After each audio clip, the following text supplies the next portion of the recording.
大家好，今天想和大家聊聊一件沉重但非常重要的事。前阵子香港鸿福苑的大火，相信让许多人和我一样心揪在一起，感到无比震惊与悲痛。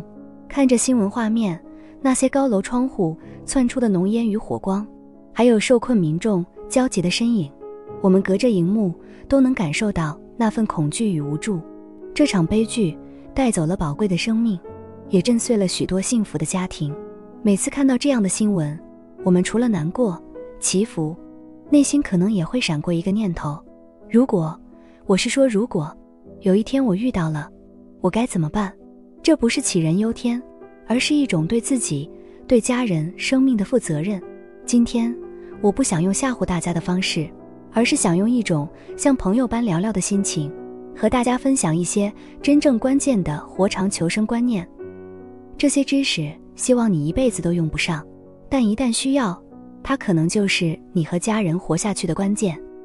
首先，我们要建立一个最重要的观念，在高楼火场，浓烟往往比火焰更致命。你想象一下，火灾产生的浓烟温度可以高达好几百度，里面充满了有毒气体和一氧化碳，人吸几口可能就会昏迷，而且浓烟上升的速度非常快，会迅速充满楼梯间。所以很多时候致命的不是烧伤，而是窒息和中毒。有了这个认知，我们来谈谈最核心的判断。消防专家一直强调小火快逃，浓烟关门这8个字，到底什么意思？情境一，如果你发现火灾时火势还很小，而且门外的走廊、楼梯完全没有烟，这时请保持冷静，快逃。但记得：一，离开前先碰一下门把，如果门把不烫，再开一小缝查看外面。二，随手关上你家的大门，这能延缓火势进入你家。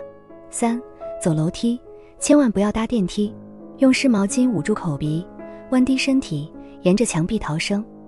情境二，如果你一打开门，发现外面已经浓烟密布，根本看不清楚路，这时请你绝对不要冲进浓烟里，你的求生关键字立刻变成关门。一，立即把门关上，用湿毛巾或胶带把门缝堵好，防止浓烟窜入。二，退到相对安全的房间，最好是有对外窗，远离起火点的房间，关上房门。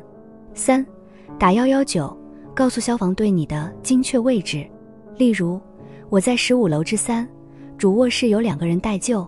四，用明显的衣物或手电筒在窗口向外界求救，让消防员知道你在哪里。这里我一定要提醒几个要命的迷思。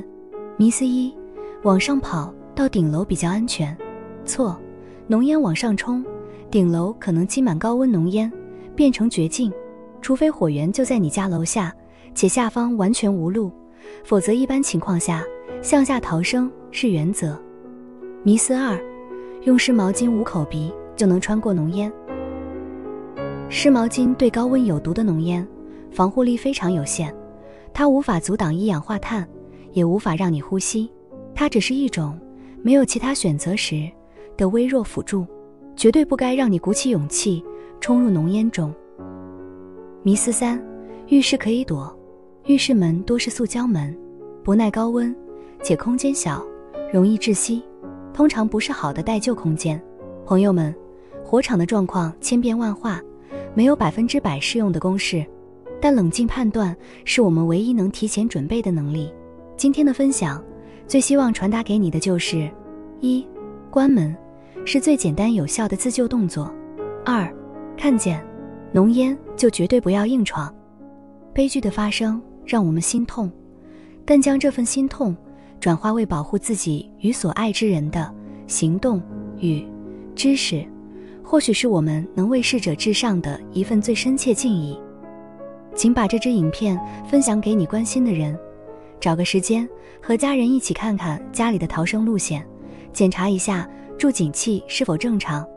这些小小的举动都是在为我们的生命筑起一道坚实的防护墙。愿逝者安息，生者坚强。我们无法预测意外，但可以选择用知识武装自己。平安不是运气，而是一种准备。我是张阿慧，我们一起为安全做好准备。